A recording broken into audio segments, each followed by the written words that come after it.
என் அன்பு பிள்ளைகளே, நீங்கள் என்னை விசுவாசித்தால் இந்த வீடியோவை தள்ளிவிடாமல் கேளுங்கள். யாருக்கு நீடிய ஆயுள்? என் மகனே, என் போதகத்தை மறவாதே. உன் இருதயம் என் கட்டளைகளை காக்க கடவது. அவைகள் உனக்கு நீடித்த நாட்களையும் தீர்க்காயுசையும் சமாதானத்தையும் பெருக பண்ணும். நீதிமொழிகள் 3:1-2. அன்பு மகனே, மகளே, நான் உங்களுக்கு சொல்லும் போதகத்தை நீங்கள் மறக்காமல் இருக்க வேண்டும். என்னுடைய கட்டளைகளை காத்து நடக்க வேண்டும். என் வார்த்தைக்கு நீங்கள் கீழ்ப்படியும் பொழுது உங்களுக்கு நீடியாயுள், தீர்க்காயுசு, சமாதானம் இவைகளை நான் பெருக பண்ணுவேன். என் மகனே கேள், என் வார்த்தைகளை ஏற்றுக்கொள், அப்பொழுது உன் ஆயுசின் வருஷங்கள் அதிகமாகும். நீதிமொழிகள் 4:10. மகனே, மகளே, என் வார்த்தைகளை ஏற்றுக்கொண்டால் உங்கள் ஆயுசின் வருஷங்கள் அதிகமாகும். கர்த்தருக்கு பயப்படுதல் ஆயுசு நாட்களை பெருக பண்ணும், துன்மார்க்கருடைய வருஷங்களோ குறுகிப்போம்.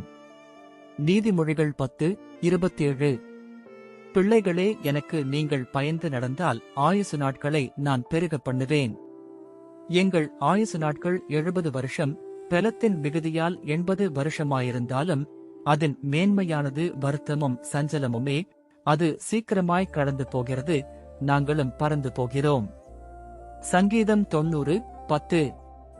மனிதன் வாழ்வதற்கு நியமிக்கப்பட்ட வருடங்கள் 70-80 வரை என்று வேதம் சொல்லுகிறது. ஆனால் இதற்கு குறைவாகவும் அதிகமாகவும் மனிதர்கள் வாழ்ந்துள்ளதையும் வேதத்தில் பல இடங்களில் குறிப்பிடுகிறது.